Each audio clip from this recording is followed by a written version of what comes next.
देखिए, क्योंकि कोई भी अगर कोई गलत कार्य करेगा या कोई गुंडागर्दी करेगा, हमारे हरियाणा के अंदर उसका कोई स्थान नहीं है। उसका कड़ाई से जवाब दिया जाएगा।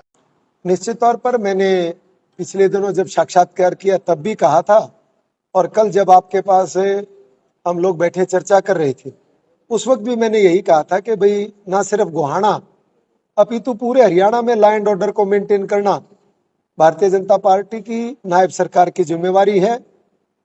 3 करोड़ लोगों का जो मेरा हरियाणा है, उन सब के लिए किसी प्रकार का कोई भय और डर का वातावरण जो बनाने वाले लोग हैं, उनको या तो ये प्रांत छोड़ना होगा या अपनी आदत बदलनी होगी। उनके अब वो पुराने वाला वातावरण में ना तो वो लोग रह पाएंगे और ना हम उनको यहाँ रहने देंगे। किस तरह से देखते हैं अब इन चीजों को, जिस तरह से एनकाउंटर हुआ है, क्या बदमाशी छोड़ेंगे या गोहाना छोड़ेंगे, हरियाणा छोड़ेंगे? देखिए, गोहाना में भी पिछले 1.5-2 महीने से 3 महीने से भय का वातावरण बनाने का प्रयास किया जा रहा था। लोगों को चिट्ठी डाली जा रही थी, रंगदारी के लिए मजबूर किया जा रहा था, और ये बातें जब मेरे संज्ञान में आई तो मैंने माननीय मुख्यमंत्री जी से इस विषय पर चर्चा की।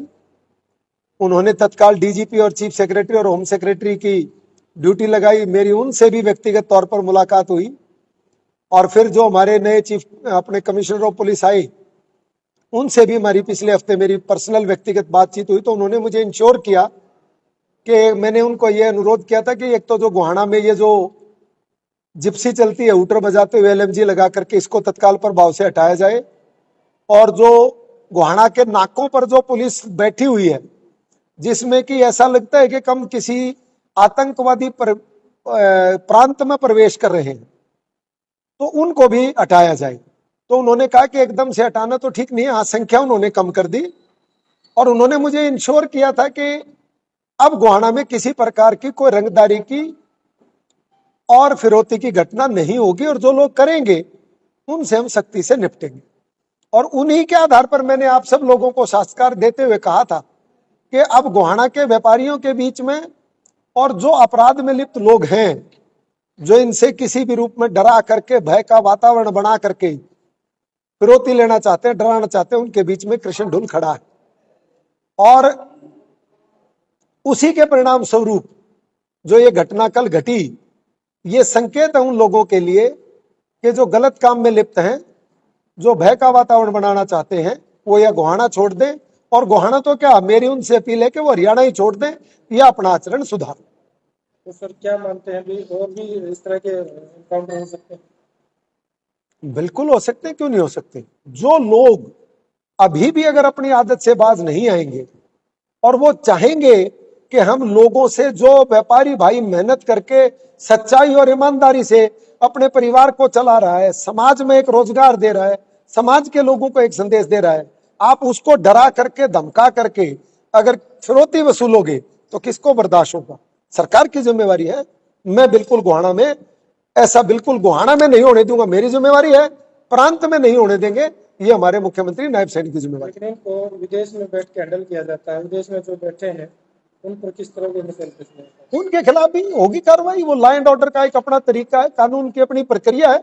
जो बाहर विदेशों में बैठ करके भय का वातावरण बना रहे हैं, उनको प्रत्यारोपण के अंतर्गत जो हमारी नीति रहती है, विदेश नीति, उसमें उनको अगर अपराधियों के विरुद्ध कार्रवाई की जाएगी, उनके नाम आएंगे, एफआईआर दर्ज होगी, उनको आना पड़ेगा, उनको यहाँ लेके आएंगे।